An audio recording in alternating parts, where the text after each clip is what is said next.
자, 김용현 전 국방부 장관이 이번 계엄 사태의 2인자라고 많이 지목이 되고 있는데 구형은 어떻고 특검의 주장은 무엇이었습니까? 네, 김용현 전 장관에 대해서 현재 구형량이요. 무기징역이 구형된 그런 상황입니다. 윤 전 대통령은 사형을 구형했고 김용현 전 장관에 대해서는 무기징역을 구형을 했는데 공소사실을 구성한 이 공소사실 내용을 좀 살펴보더라도 이 특검은 김용현 전 장관을 이러한 계엄 사태 2인자로 보고 있다. 그리고 실질적으로 이러한 비상계엄을 주도적으로 기획하고 실행행위에 대해서 짰던 인물로 보고 있다라는 것을 알 수 있습니다.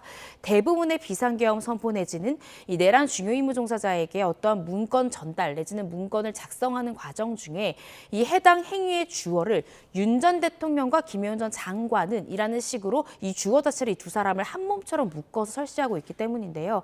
따라서 이 부분에 대해서 아마 윤 전 대통령은 내란 수개 혐의를 받고 있기 때문에 형량 자체가 상당히 높게 나오겠지만 내란 중요 임무 종사 혐의를 받는 인물 중에는 특검의 구형량도 가장 높을 뿐만 아니라 실질적으로 이러한 행위를 기획하고 함께 가담하고 또 사전부터 철저히 준비를 한 것으로 지금 특검이 지목하고 있는 김용현 전 장관에 대한 형량이 중요 임무 종사자 중에는 가장 높게 나오지 않을까 싶고 그 다음으로 높게 나올 수 있는 인물은 이 노상원 전 사령관이 비선 실세로서 결국 이 특검에서는 이 세 사람이 함께 이런 비상계엄에 대해서 기획을 하고 또 전반적인 그림을 그렸다라고 특검은 보고 있기 때문에 이 세 사람에 대한 형량이 굉장히 높게 나올 가능성이 크다라는 생각이 듭니다. 예, 변호사님께서 보시기에 만에 하나라도 김용현 전 국방부 장관을 이 모든 사태의 책임자, 그러니까 우두머리로 판단을 할 가능성은 없겠습니까?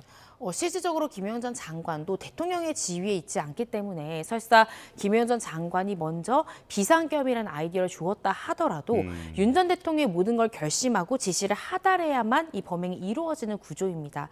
그리고 곽종근 전 사령관이라든지 조지호 청장 등 이런 사람들은 그 비상계엄 선포 이후에 사후 조치에 대해서 윤 전 대통령과 직접 통화했다라고 직접적인 증언을 하고 있는 상황이기 때문에 실질적으로 김용현 전 장관이 수괴가 되기는 어려운 구조고요. 따라서 윤 전 대통령에 대해서 이 수괴 혐의가 인정될 가능성이 상당히 높고 김용현 전 장관은 비록 이 혐의 자체는 중요 임무 종사지만 사실상 수괴와 한 몸이 돼서 움직였기 때문에 실제 선고 형량은 굉장히 중하게 나올 가능성이 크지 않을까 싶습니다. 예, 그간 책임을 부하들에게 많이 떠넘겼던 그런 발언들이 있었기 때문에 이 부분을 한번 짚어봤고요. 자, 김용현 전 장관 말씀하신 대로 무기징역, 그리고 노상원 전 정보사령관은 징역 30년, 그리고 조지호 전 경찰청장은 징역 20년이 구형된 상황입니다. 자, 한덕수 전 국무총리 때처럼 그 구형보다 더 많은 형량이 나올 수도 있습니까?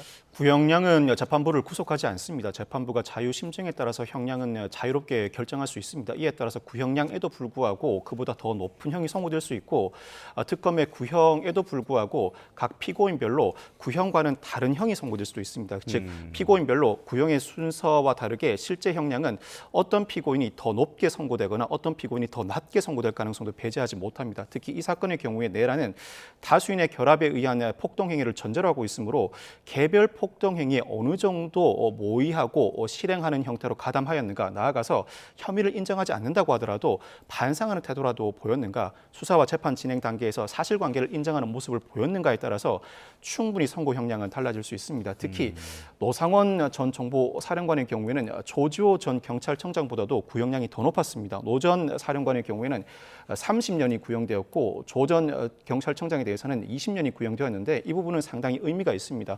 특검이 판단하기에도 조지호 전 경찰청장의 경우에도 일부 비상계엄의 폭동행위에 모의하고 실행행위에 가담한 정황도 발견되었지만 노상원 전 정보사령관은 노상원 수첩에서도 확인할 수 있는 것처럼 계엄을 비록 일찌감치 모의하기 시작하였고 계엄의 전체적인 구상뿐만 아니라 선관위 창업과 관련해 실질적으로 합동수사본부 제2수사팀을 꾸리는 등 계엄의 모의와 실행 단계에서 민간인 비선임에도 불구하고 상당히 결정적인 역할을 하였다는 취지로 더 높은 형량을 구형했습니다. 이와 같은 주장을 받아들인다면 실제 개별 폭동 행위에 가담한 경위가 더 짙다는 이유로 실제 재판부도 노상원 전 정보사령관에게 더 높은 형량을 선고할 수도 있는데, 이는 일종의 예로서 재판부가 받아들이기에 비상계엄의 전체 거대한 구조 속에서 모의와 실행의 가담 정도가 더 중하다면 충분히 피고인들 사이에 더 엇갈리는 형량을 선고할 수 있습니다.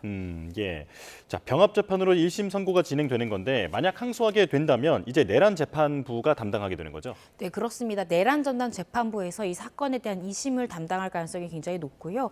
또 1심에서 병합해서 기소되고 이렇게 선고가 나온 사건은 2심에 가서도 병합된 상태에서 진행하는 경우가 통상적입니다. 그래서 오늘 이 피고인 8명이 모두 출석하고 8명에 대한 선고가 모두 이루어진다면 그렇다면 2심에서도 내란 전담 재판부에서 이 8사람이 만약에 항소 등이 이루어진다고 하면 함께 재판받을 가능성이 상당히 높은 상황입니다.